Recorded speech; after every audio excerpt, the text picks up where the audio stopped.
I got. Okay, thanks. Lisa? Let's see. I like the fact that, you know, you're starting to introduce the detailing at the cornice. I think that's great. And that, obviously, throughout the design phases, that'll get more developed, and I like that it's starting to get introduced here now. The only thing that I would say on the south elevation that I'm still kind of struggling with is, I think your original south elevation that was sent, was it last week or the week before? The one that's This in your one? packet? Yeah, Yes. where there wasn't any, Nothing detailing behind. behind Yeah. it. yeah, there was no background, the Yes. detailing of sort of the curves. I think it allows for a little bit more I clear agree with definition you. of the signage. I agree with you, and as you're talking about this, I'm wondering if we didn't print the wrong elevation to put the issue in there.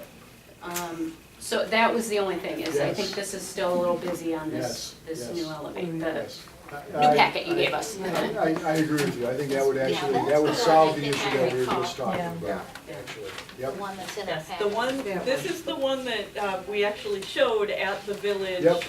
meeting. Yeah, Yep. And this was the last one you saw before I tonight. thought this was an update. I To will. the update. Yeah, this one is more. The intention, that's our intention. One that Okay. Julie's holding up is our Okay. intention. I With the apologize cornice for the line. confusion. With the cornice line. So we will update that and we'll send it back to you so that you have it updated. with the cornice line. So add in the cornice line that's on this one, Yes, but subtract out the patterning behind the name, Yeah. larger font on the Yes. name. Okay, sorry about that. all right. I mean, I think the change is the cornice, isn't it? Yep. Yeah, the biggest change is the cornice Yep. line, and that is something that we had talked about on a couple of different. Yep. Yeah, no, I did too. I thought it was just an update. Anything else, Lisa? Now that we've taken care of that issue? Solved. Solved, that was easy. Easy. So with the issues that the village have with the parking, I guess, I came into the board later on in this process, so I wasn't quite sure how the parking counts were established. Was it just through the municipal code and, you know, the square footage, and you just based it on that, or did the board Well, recommend we're- additional parking just because of need? I mean, certainly with the building this size. We are already under a variance on parking at this current rate with the shared parking. with the village. When this building was built, it did have to have a variance on the parking. However, since that time, our parking situation has changed drastically, particularly with this last development with the shared parking lot. That all being said, technically, under the village ordinance, we would need additional parking. However, the way they count parking in the downtown is very different, because it doesn't have to be your parking. Any parking within, I can't remember how far it is, it's something like 100 yards or something of your front door counts as parking. So on-street, everything, even if it's owned by another business, Yeah. it still counts towards your parking allotment. So it's very, yeah, you can.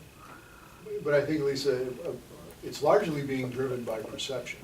A Yeah. perception that the parking that's there right now is barely adequate and inadequate at times. And if you're building bigger buildings, you're gonna need more parking.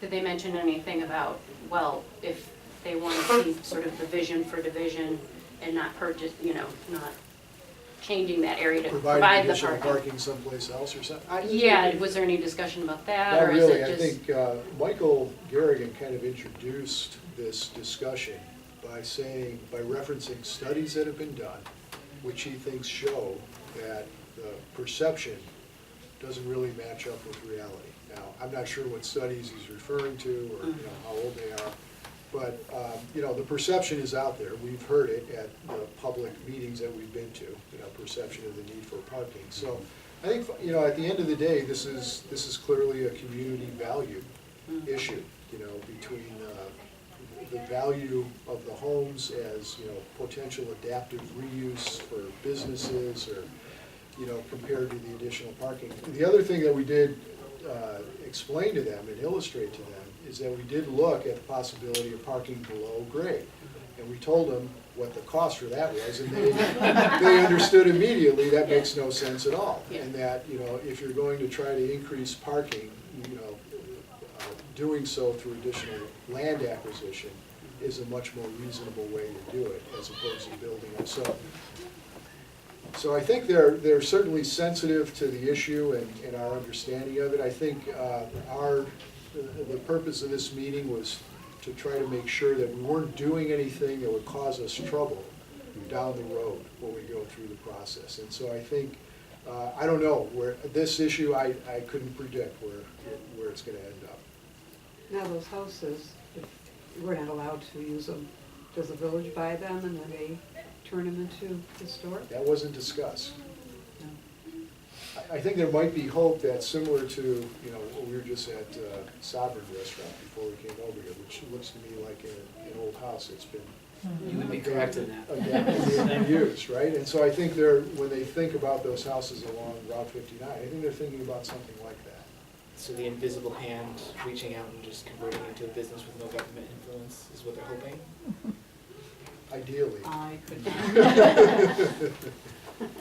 Although, that then kind of creates potentially a parking issue if Yes. one of Parking those is- is turned into a business instead of a parking. I mean, it's the flip Right. problem. Yes. 59 is not Potentially. really great for parking.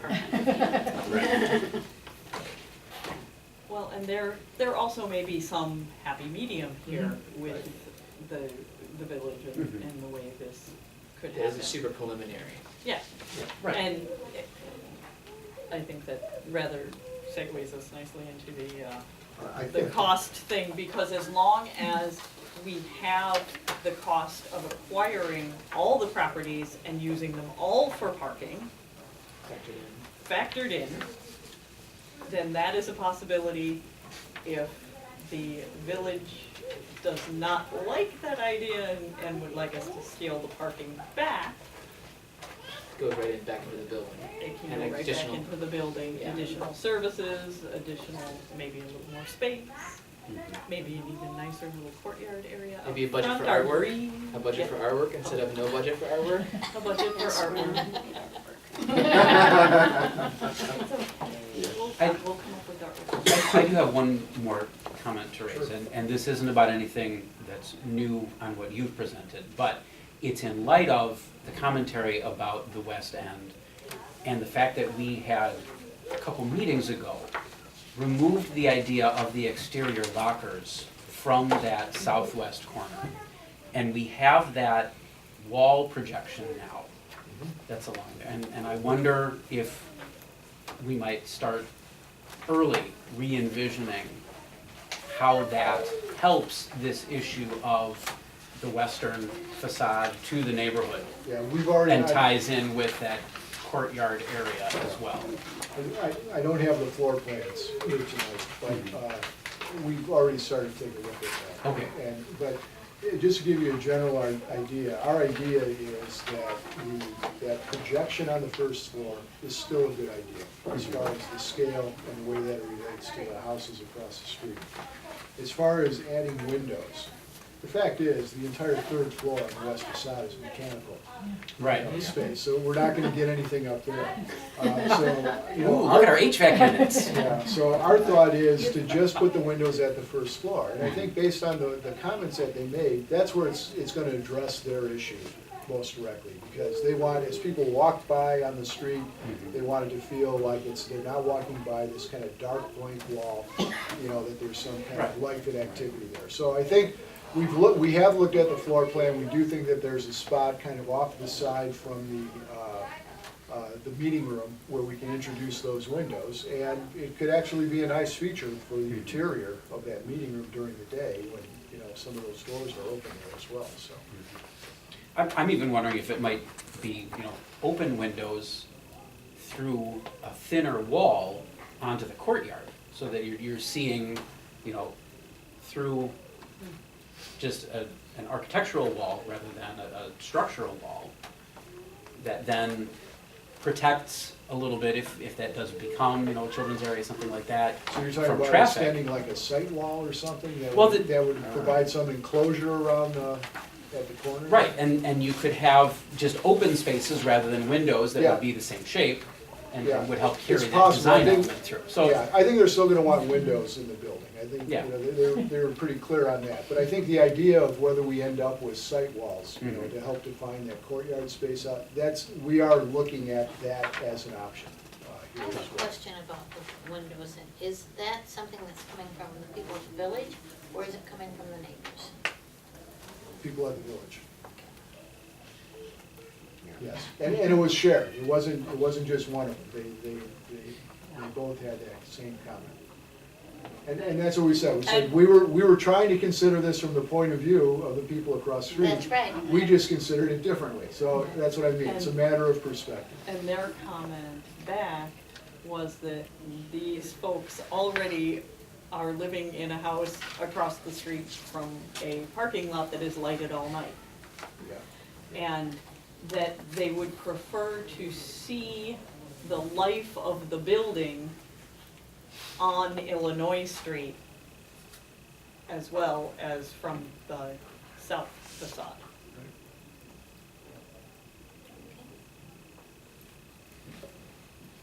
We felt they wanted to liven it up with the introduction of windows or something like that. Yeah, I think- That was the explanation. Yeah, I think we've characterized this in terms of the people who live across the Sure. street. I think in a way, they're thinking as much about pedestrians walking up and down the sidewalk and just not feeling like you're walking by a big blank building, I see.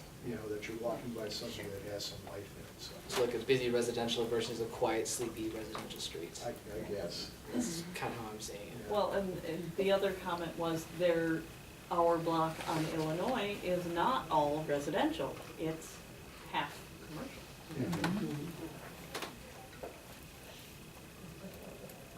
But I think overall they encouraged us to proceed.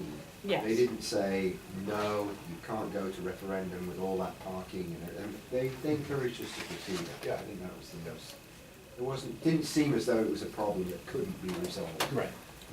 Which I think we can take positively. Well, I mean, it sounded like a very positive thing. There were just some things that I wanted to tease out a little bit more to get like a more precise Yeah. how the discussion went. Well, Very convenient. And if the parking truly is a perception issue, it would be interesting to see what happens to people's perceptions as you can actually see a parking lot from Lockport Street rather than seeing our building and not being able to see any of the parking behind it. And then there's that parking lot that's there that Yeah. you could maybe get to if you knew where it was at. Right, right. The theoretical parking lot. Yes. Schrodinger's parking lot.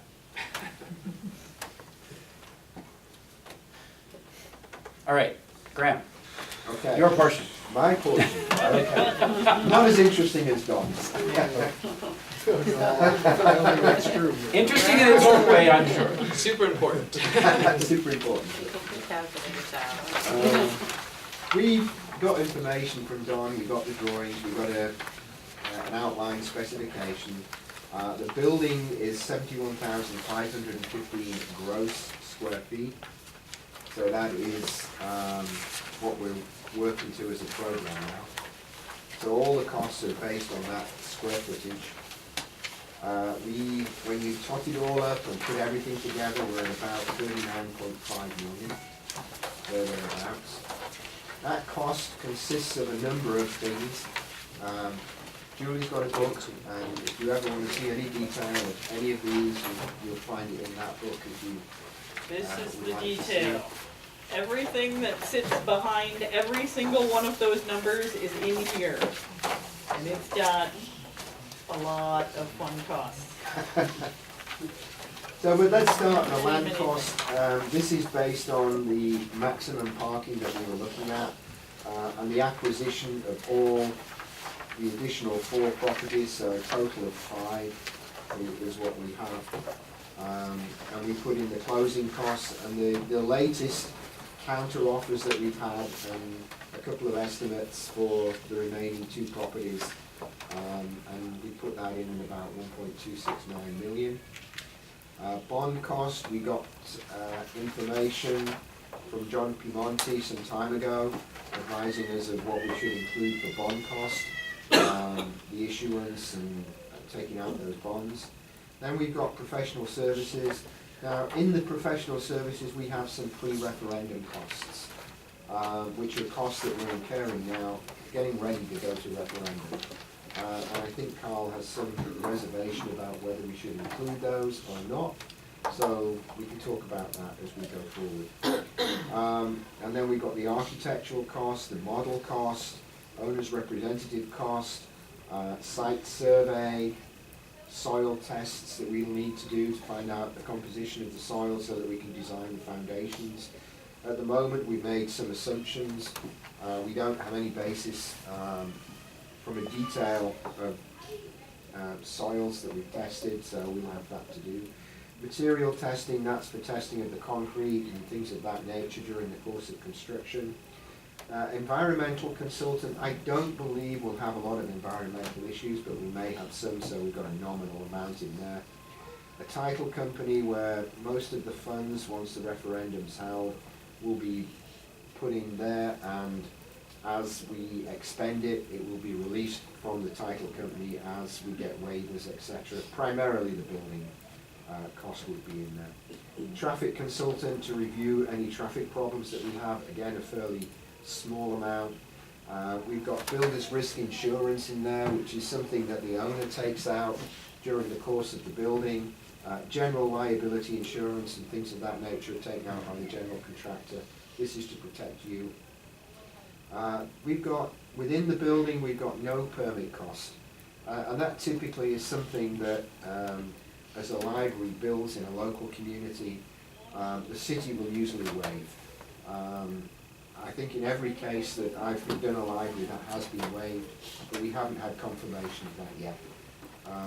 But it should not be a great amount, and it often depends on whether they take it out to an outside consultant and experience some cost or not. But I'm not envisaging that you'll experience any permit costs. It's usually, you know, you're in the same family.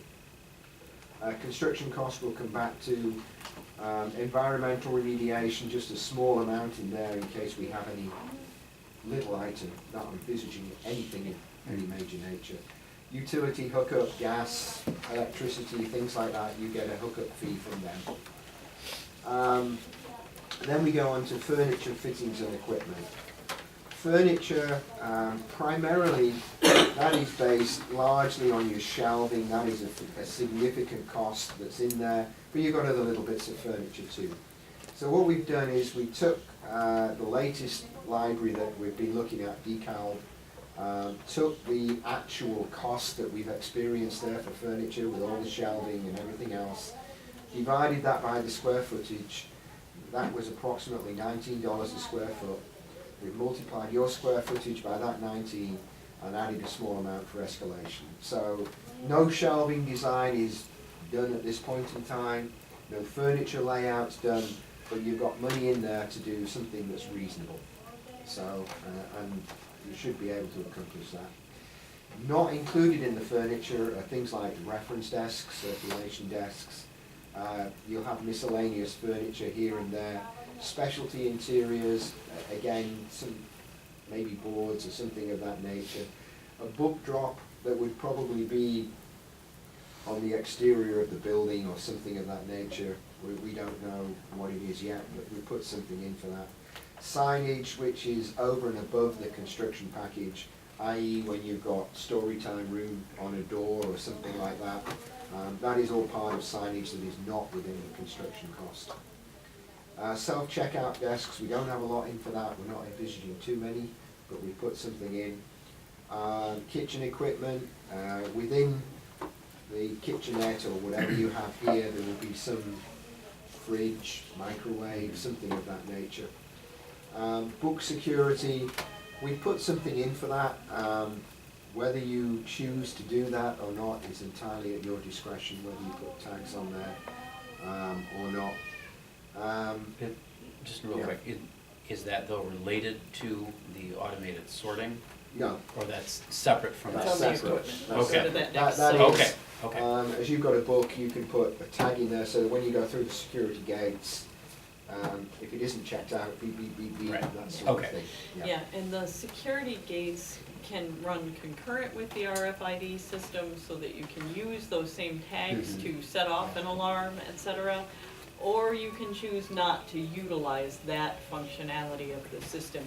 The RFID tags, one of the best things about them is that it allows you to do a very quick and very accurate inventory of what you have, and that's something that libraries generally struggle with inventory, because we have so many single little items on that shelf that actually doing a physical inventory is extremely time consuming without something like RFID technology. It also enables you to see which books are being taken out regularly, which are not, and it's fairly accessible, so that you can cull your collection accordingly pretty easily too. Yeah. So, technology, RFID, you can literally take the wand and walk down the shelf and it'll tell you what's out of order, what's missing, what's checked out.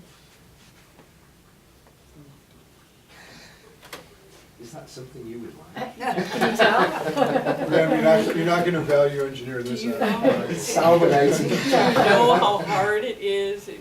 Otherwise, for a library, you physically have to take a tablet with the wand, with the barcode scanner, take every item individually off the shelf, scan it, and put it back, and then run that whole thing through your inventory system to see what's missing or out of place.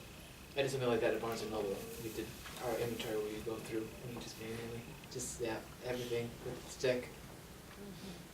Hour after hour, day after day. You love it, huh? Oh yeah, it was a positive life experience. All right. So Um, design cost? design cost is design cost associated with the furniture and the equipment and things of that nature.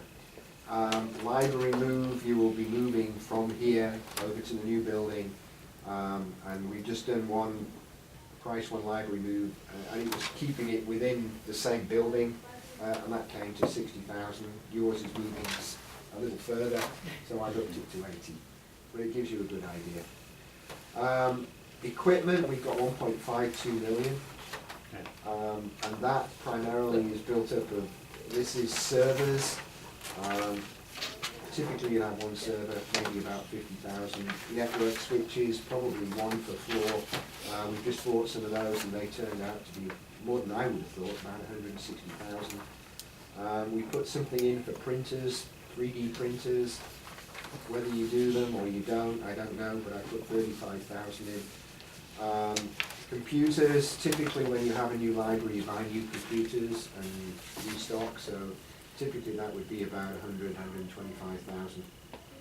Data cabling is not within the construction cost, so all of your data ports and everything of that nature, the conduit's in, but the cabling is not, so we put that in the equipment here.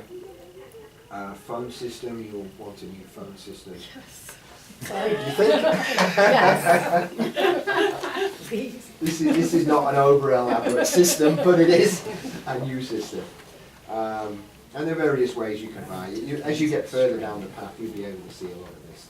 Audio visual, there'll be some televisions and things of that nature, projectors, and Screens, things like that. projectors, all the connectors to be able to connect laptops and tablets and all of those things, and to be able to control the AV in the meeting rooms primarily, Right. but all of the computer classroom, etc. And understand there is no design for any of this at this point in time. These are numbers that are based on past experience, on past libraries, and will give you something that is good and sufficient. Security, CCTV, that's your security gates, any closed circuit TV that you have from security. It varies from library to library. Some want televisions everywhere, and they want to see every inch of carpet covered at some point in time. Others say, no, I trust what's going on, I don't need it. Depends on the community. So you know, whatever your experiences are, and you can put dummy cameras in and things of that nature. There's a myriad of solutions out there. Oh, RFID, where did that come from? And RFID, that is the materials handling system and all of the tags for the books. Yes. What And basically what that is it's the system whereby you put the book in the induction slot, return induction slot. It then comes from there, goes on to a conveyor. conveyor. Yeah. It will go down the conveyor, depends on how many buckets you have. Some have 13, some have 5, some have 4, depends on what you can afford and what you want. But it comes down and it sorts it into the right bucket according to the category of what you want. And these buckets are self-leveling, so it doesn't come in and go all the way down to the bottom. It starts at the top, and as the books come in, it goes down, but it's always at the top. From a workers' comp perspective, that's huge, so you don't pull you back as you're going in and pulling out books. But it does give the library an amazing ability to sort the books out and quickly. Yes. So. And to be able to redeploy the staff who had been doing that very manually intensive position of dealing with those returns to get them back out on the floor and doing human contact as opposed to doing that rote work that can actually be automated. And that's one of the ways that we'll be able to minimize the amount of additional staff needed in a building about 3 times the size of this building, is to automate some of the tasks and be able to redeploy people to people contact positions. Barrington and Fountaindale both really, when I toured Yeah. both of those libraries, they said not only was it great for the staff, but it increased circulation speed in general. Some of them went up just because they could get in, it was already on the shelf ready to go for the next person, there wasn't any lag time. And especially the new books and the new editions Yeah, that it just people kind are waiting for, gets that flow Yeah. through. I mean, It's a they are- popular section, really. Yeah, yeah. There is an ability to have like a red box sorting for DVDs. We've not included that, and I personally think that's a very good idea not to include it. It doesn't work awfully well with the material handling system, and I think people like to browse and look on shelves, and I don't think Julie wanted it anyway. So. Well, it's something that we've actually discussed at the staff level on a number of occasions, and one of the main reasons that we chose not to even pursue it very far was that quite a few of our AV users are primarily browsers. They want what is available today, and they want to be able to look for it. Well, if you've got the screen, only one person can be looking at a time, and you've seen what our DVD area looks like on a night like tonight. One person at a time is not gonna cut it. So just having them physically available allows more people to browse simultaneously. And what you save space-wise is not that significant, especially compared to the cost Yeah, the of cost. the base cost on those units is. Yes, I agree. It's not good value for money, personally speaking. We saw that at the ILA, the big version of it that has books and everything, and the sticker shock was. Yeah. Yeah. You're probably talking about 200,000, Yeah, something it- like that. It's Minimal. Better ways to invest that money. yes. And how long will these DVDs be out there? Right, Um, right. you know, more and more libraries are streaming, and you know, methods are changing, means are changing, and browsers like to browse. Yeah. And what's the next format gonna be? And it's a heck of a lot Yeah. easier to retool a shelf and put something else on the shelf than it is to retool a big electronic device. Our expensive purpose-built one thing that we can't get a refund on anymore because nobody uses them. Planned obsolescence. Well, the other thing about it is that you have to put them in little. The DVDs are Sleeves. stored within the Mhm. machine, and you have to have something that goes to that machine. Usually, that's a plastic sheet, something like that. You go, you take the DVD out, and put it in there, and you're gone. But when you come back, the material handling system doesn't deal with that very well at all. They say it does, but it doesn't. And we found that So, you know, I think it's a smart move not to do it personally. So, so. The next item I have is coin boxes, miscellaneous, ways to pay your fines and things of that nature, ways to pay for printed That's copies. the other and half things of the that. cost of What the self-check. Yeah. Lot of fines. Well, there will still be printing, et Yeah. cetera, and so depending on how we go, the two main things that we want to do, if we can